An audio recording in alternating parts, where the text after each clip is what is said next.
সুবহানাল্লাহ বলবেন ভাই। ইমান যারা আনতে পেয়েছি তারা হলো সফল।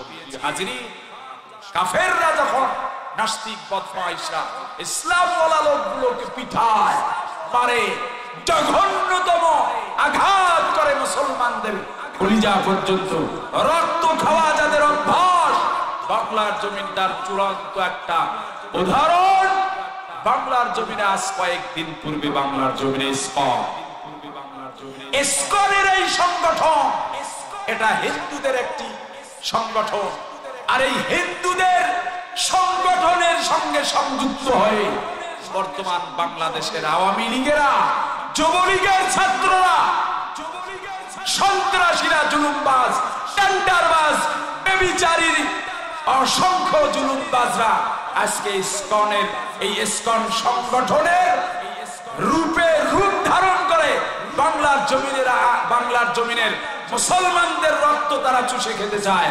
মনে রাখতে হবে, আওয়ামী লীগদের হুঁশিয়ার করে দেই আর নাস্তিকদের হুঁশিয়ার করে দেই, এই কোরআনওয়ালা মানুষগুলো 1971 সালে 30 লক্ষ মুসলমানদের রক্তের বিনিময়ে, 2 লক্ষ মা বোনদের ইজ্জতের বিনিময়ে রক্তের বন্যা বয়ে দিয়ে বাংলার জমিনকে লঙ্গি পরিহিত কিছু মানুষেরা বাংলার জমিনটাকে স্বাধীন করেছে।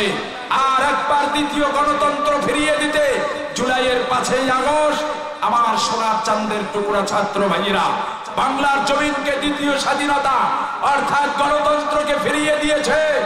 মনে রাখতে হবে, কোন নাস্তিকের সঙ্গে কোন জুলুমবাজরা, কোন নাস্তিকরা, সেটা বিএনপির দলের লোক হোক, আওয়ামী লীগের দলের লোক হোক, জাতীয় পার্টির দলের লোক হোক, আর কোন খাজা বাবার দলের লোক হোক, ইসলামওয়ালা মানুষগুলোর বিরুদ্ধে যদি, মুসলমানদের বিরুদ্ধে যদি তারা কখনো যদি সিদ্ধান্ত গ্রহণ করে ভারতের 5 হাতে গোলাম হয়ে ভারতের ইশারায় যদি কখনো বাংলার জমিনকে নিচ্ছিন্ন করে দিতে চায়, মুসলমানদের নিচ্ছিন্ন করে দিতে চায়, মুসলমানেরা ঐক্যবদ্ধ হয়ে প্রয়োজন হলে কাপড়ের কাপড় মাথায় পরে আর একবার বাংলার জমিনকে স্বাধীন করার জন্য আমরা রক্ত দিয়েছি, এখনো রক্ত দিতে রাজি আছি। কারা কারা রক্ত দিতে প্রস্তুত?